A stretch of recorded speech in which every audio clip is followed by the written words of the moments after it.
Narrated Abu Huraira, Allah's Messenger, said, "The prayer of a person who does hadith, passes urine, stool, or wind, is not accepted till he performs the ablution." A person from Hadramaut asked Abu Huraira, "What is hadith?" Abu Huraira replied, "Hadith means the passing of wind." حدثنا إسحاق بن إبراهيم الحنظلي قال أخبرنا عبد الرزاق قال أخبرنا معمر عن همام بن منبه أنه سمع أبا هريرة يقول قال رسول الله صلى الله عليه وسلم: لا تقبل صلاة من أحدث حتى يتوضأ. قال رجل من حضرموت: ما الحدث يا أبا هريرة؟ قال: فساء أو ضراب. हज़रत अबू हुरैरा रज़ी अल्लाह अन्हु से रवायत है, रसूल अल्लाह सल्लल्लाहु अलैहि वसल्लम ने फरमाया, जिस शख्स को हदस लाहिक हो जाए यानी पेशाब पाखाना हुआ खारिज हो जाए, इसकी नमाज इस वक्त तक कबूल नहीं होती जब तक वो वज़ू ना कर ले। हज़रमौत के एक शख्स ने हज़रत अबू हुरैरा रज़ी अल्लाह अन्हु से पूछा, हदस किया है? उन्होंने जवाब दिया, हदस से मुराद हुआ का खारिज होना है। Narrated Nu'aym al-Mujmir. Once I went up the roof of the mosque, along with Abu Huraira.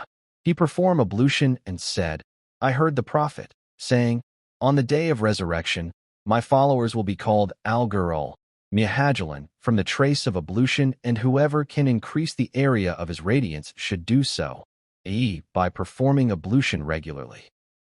حدثنا يحيى بن بكير قال حدثنا الليث عن خالد عن سعيد بن أبي هلال عن نعيم المجمر قال: رقيت مع أبي هريرة على ظهر المسجد فتوضأ فقال: إني سمعت النبي صلى الله عليه وسلم يقول: إن أمتي يدعون يوم القيامة غرا محجلين من آثار الوضوء، فمن استطاع منكم أن يطيل غرته فليفعل. नईम अलमजमर से रवायत है, एक मर्तबा में हज़रत अबू हुरैरा रज़ी अल्लाह अन्हु के साथ मस्जिद की छत पर गया। उन्होंने वज़ू किया और फरमाया, मैंने नबी करीम को ये फरमाते हुए सुना है कि क़यामत के दिन मेरी उम्मत को वज़ू के निशानात की वजह से अलगारवा अलमाजुलावन, चमकते चेहरों और रोशन हाथ पाँव वालों के नाम से पुकारा जाएगा। लिहाजा जो शख्स इस चमक दमक के हिस्से को बढ़ा सकता हो, इसे ऐसा करना चाहिए, यानी बाकायदगी और एहतिमाम से वज़ू करना चाहिए। Narrated Abad bin Tamim. My uncle asked Allah's Messenger about a person who imagined to have passed wind during the prayer. Allah, Apostle, replied, he should not leave his prayers unless he hears sound or smells something.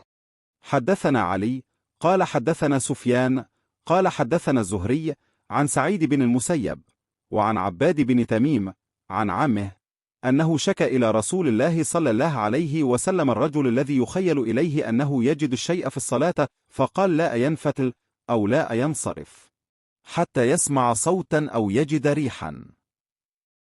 इबाद बिन तमीम ने रवायत की, मेरे चचा ने अल्लाह के रसूल से इस शख्स के बारे में पूछा जिसे नमाज के दौरान हुआ खारिज होने का गुमान हो।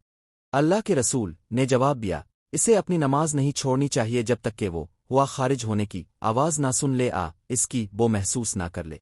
Narrated Quraib. Ibn Abbas said, the Prophet slept till he snored and then prayed, or probably lay till his breath sounds were heard and then got up and prayed.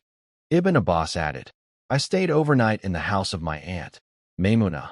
The Prophet slept for a part of the night. See Fath al-Bari page 249, volume 1. And late in the night, he got up and performed ablution from a hanging water skin, a light, perfect ablution, and stood up for the prayer. I, too, performed a similar ablution. Then I went and stood on his left. He drew me to his right and prayed as much as Allah wished, and again lay and slept till his breath sounds were heard. Later on, the Mu'adh din, call maker for the prayer, came to him and informed him that it was time for prayer. The Prophet went with him for the prayer without performing a new ablution. Sufyan said to Ammar that some people said, the eyes of Allah's Messenger sleep, but his heart does not sleep.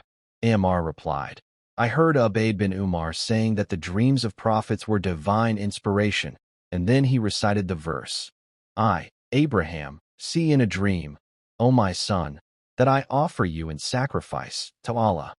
37.102. See Hadith number 183. حدثنا علي بن عبد الله قال حدثنا سفيان عن عمرو قال أخبرني قريب عن ابن عباس أن النبي صلى الله عليه وسلم نام حتى نفخ ثم صلى، وربما قال اضطجع حتى نفخ ثم قام فصلى.